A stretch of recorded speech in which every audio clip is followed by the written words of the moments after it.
घरोघरी मातीच्या चुली या मालिकेच्या आजच्या भागात आपण पाहणार आहोत. ऐश्वर्या स्वतःशीच बोलत असते, जानकी, काही दिवस तू माझ्यावर खूप भारी पडत होतीस ना. आज सगळी कसर भरून काढली. त्या जगन प्रकरणामुळे सगळीकडे बदनामी तर झालीच आहे, पण घरात सुद्धा कसला भारी फटाका फुटला. किती तावातावाने संतापून आली होती ती शर्वरी, आणि आली ते आली वरून आल्या आल्या इस्टेटीचाच विषय काढला. फटाका काय, मोठा बॉम्ब फुटलाय घरात, बॉम्ब. अचानक ही कशी आली, हिला कोणी बोलावलं, कोणाला काही कळलं नाही.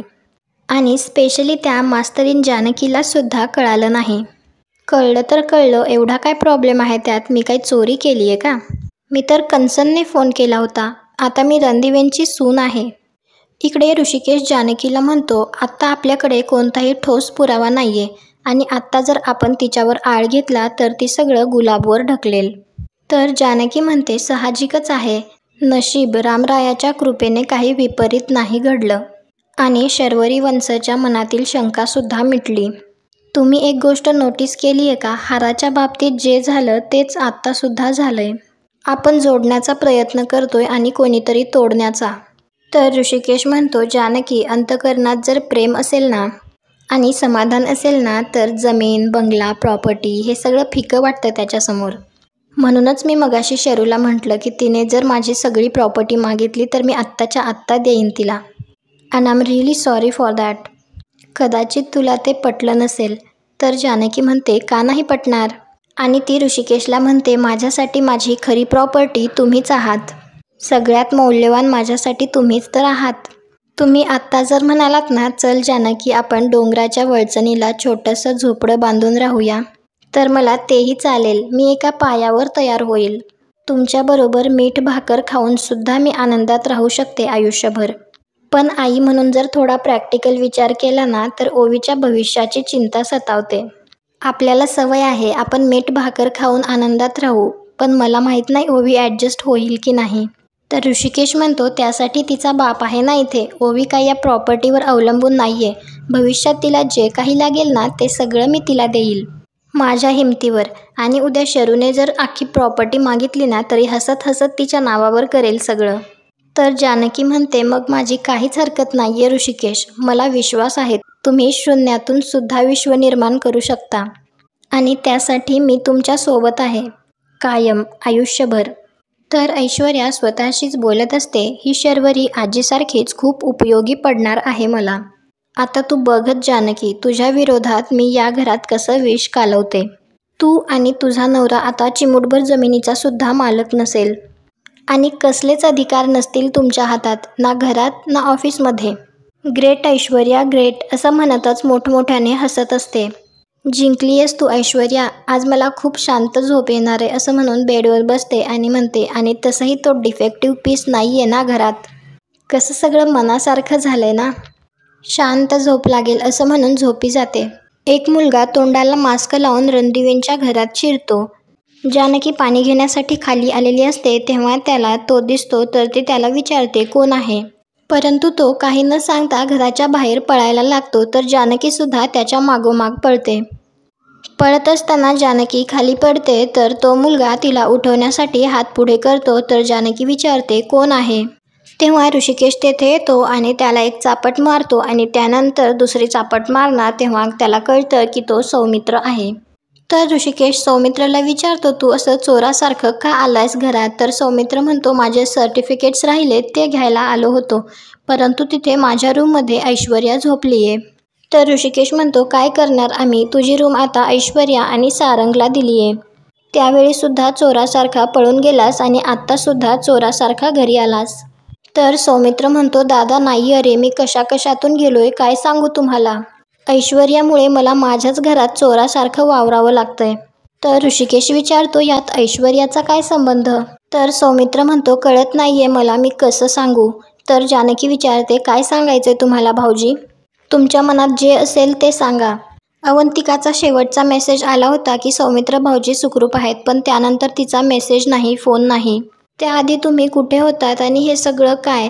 तर सौमित्र म्हणतो, हो वहिनी, सगळं सांगतो. तर सौमित्र म्हणतो, दादा वहिनी, मला ऐश्वर्याबद्दल तुम्हाला काहीतरी सांगायचं आहे. तर जानकी म्हणते सांगा ना भाऊजी. तर सौमित्र म्हणतो त्या दिवशी खरं तर माझं आणि ऐश्वर्याचं लग्न होणार होतं. ऐनवेळी सारंगला बाजूला करून मला तिथे उभा करून ती लग्न करणार होती. तर जानकी म्हणते सौमित्र भाऊजी तुम्हाला शपथ आहे माझी, खरं खरं सांगा त्या दिवशी काय झालं होतं. तर सौमित्र म्हणतो मी आणि अवंतिका पळून मुंबईला गेलो. आम्हाला अंदाज होता की सयाजीरावांची माणसं आमच्या मागावर असणार, म्हणून आम्ही गुपचूप होतो. पण त्या दिवशी एका कामासाठी म्हणून आम्ही बाहेर गेलो. पाणी घ्यायला म्हणून मी गाडीतून उतरलो तर ऐश्वर्याच्या माणसांनी मला किडनॅप केलं. त्यानंतर झालेला सगळा प्रकार सौमित्र जानकी आणि ऋषिकेशला सांगतो.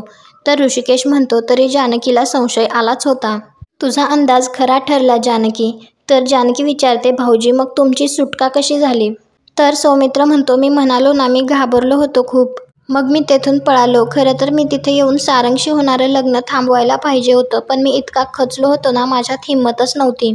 मी घाबरलो होतो, मला कळत नव्हतं. मला असं वाटत होतं की कुठेतरी हे सगळं माझ्यामुळे झालंय, या सगळ्याला मी कारणीभूत आहे. मी लग्नाला होकार दिला नसता आणि त्यानंतर पळून गेलो नसतो तर हे सगळं झालंच नसतं. माझंच चुकलंय, मी सगळ्यांचा गुन्हेगार आहे. दादा वहिनी मला प्लीज माफ करा. तर ऋषिकेश सौमित्रला मिठी मारतो आणि मनात विचार करतो म्हणजे जानकीला ऐश्वर्याबद्दल पहिल्यापासूनच जे वाटत होतं ते सगळं खरं होतं. तर जानकी म्हणते सौमित्र भाऊजी आम्हाला कळलंय तुम्ही जे काही केलं ते मुद्दाम नाही केलं. तुमच्या चुकीची तुम्हाला जाणीव झाली हेच खूप आहे. पण जिने हे सगळं मुद्दाम केलंय तिच्या चेहऱ्यावर मात्र पश्चातापाचा लवलेशसुद्धा नाहीये. लग्न झाल्यापासून ती मुलगी आपल्या घरात प्रॉब्लेम्स क्रिएट करतीये. सारंग भाऊजींशी लग्न करून तिने हे दाखवून दिलं की कसं तिने गावातलं वैर मिटवलं, दोन्ही कुटुंबातील भांडणं मिटवली. पण यासाठी तिने आपल्या सारंग भाऊजींचा बळी घेतला. आम्हाला माहीत पण नाही ती सारंग भाऊजींशी कसं वागतीये. आता कळले मला ऐश्वर्या आपल्या घरात सूड उगवायला आलीये. तिला या गोष्टीचा जाब विचारायलाच हवा. तर ऋषिकेश म्हणतो बरोबर आहे तुझं जानकी, पण हे सत्य आपल्याला तिच्या तोंडून वदवून घ्यायला पाहिजे. केवळ सौमित्रचं सांगणं पुरावा नाही होऊ शकत. ऐश्वर्याने एक डाव खेळलाय ना आपल्यासोबत, मग तिच्याकडून सगळं कबूल करून घेण्यासाठी आणि तिचं सत्य वदवून घेण्यासाठी आपल्याला सुद्धा एक डाव खेळावा लागेल. आणि सौमित्र या सगळ्यात आम्हाला तुझी मदत लागेल. तर सौमित्र म्हणतो हो दादा, पण मी घरी आई आणि नानांसमोर. तर ऋषिकेश म्हणतो नाही नाही त्याची गरज नाही पडणार. उद्या फक्त मी सांगतोय तिथे ये. उद्या या सगळ्या गोष्टींचा सोक्षमोक्ष लावूच आपण. आता ऐश्वर्या स्वतः तिने केलेल्या चुकीचा पाढा वाचवून दाखवेल. तर सौमित्र तेथून जातो. दुसऱ्या दिवशी सकाळी जानकी आई आणि नानांना चहा देत असते. त्यावेळीच ऐश्वर्या खाली येते आणि ती मंगलला कॉफी सांगते. त्यावेळी जानकी तिच्या त्या ट्रेमधून कॉफीचा मग उचलते आणि ती ऐश्वर्याला देते. तर ऐश्वर्या म्हणते तुम्ही कशाला केलीत वहिनी. तर जानकी म्हणते पटकन कॉफी पी, आपल्याला बाहेर जायचं आहे. तर सुमित्रा विचारते बाहेर कुठे. तर जानकी म्हणते आई ऐश्वर्याने फक्त आपलं घर बघितलंय, आपलं ऑफिस, तिथे आपण कसं काम करतो ते सगळं तिने काहीच बघितलं नाहीये. तर ते सुद्धा तिला कळायला हवं ना, म्हणून मी आणि ऋषिकेशने प्लॅन केलाय. तर ऐश्वर्या म्हणते ओके दॅट्स ग्रेट, मलाही आवडेल आपल्या फॅमिली बिझनेसमध्ये कॉन्ट्रीब्यूट करायला. तर जानकी म्हणते खरंच बेस्ट. तू पटकन कॉफी पी, बाहेर ऋषिकेश वाट पाहतायत. तर ऐश्वर्या कॉफीचा मग खाली ठेवते आणि म्हणते मी नंतर पेन, काही हरकत नाहीये. जानकी आणि ऋषिकेश तिला एका ठिकाणी घेऊन येतात. तर ऐश्वर्या म्हणते हे कुठे घेऊन आलात तुम्ही मला, आपण तर ऑफिसला जाणार होतो ना. तर ऋषिकेश म्हणतो कळेल. तर जानकी म्हणते ऐश्वर्या तुला हे माहिती आहे का, मांजर डोळे मिटून दूध पिते म्हणजे तिला वाटतं की आपल्याकडे कोणीच बघत नाहीये. पण तिला हे नसतं माहिती की जगाचे डोळे उघडे असतात आणि जग तिला बघत असतं. तर ऐश्वर्या म्हणते तुम्ही काय बोलताय ते मला काहीच कळत नाहीये. तर ऋषिकेश म्हणतो सगळ्या गोष्टींचे संदर्भ लागतील, एकदा मागे वळून बघ. ऐश्वर्या मागे वळून पाहते तर तेथे सौमित्र असतो. तर जानकी म्हणते आता कळालं का तुला आम्हाला काय म्हणायचंय. आणि आजचा भाग इथेच संपतो. पुढील भागात आपल्याला पाहायला मिळणार आहे ऐश्वर्या घरातील सगळ्यांसमोर कबूल करते की मीच सौमित्रला लग्नाच्या दिवसापर्यंत किडनॅप केलं होतं, कारण मला सौमित्रसोबत लग्न करायचं होतं, या सारंगसोबत नाही. हे ऐकून तर सारंगला खूप मोठा धक्काच बसतो. तर सुमित्रा म्हणते एवढी मोठी फसवणूक चालती हो इथून. तर ऐश्वर्या जायला लागते. तर ऋषिकेश तिला म्हणतो थांब ऐश्वर्या. तुम्हाला हा भाग आवडला असेल तर व्हिडिओला लाईक करा. पुढे काय होईल हे पाहण्यासाठी आपल्या मराठी मालिका या चॅनलला सबस्क्राईब करा. भेटू उद्याच्या भागात.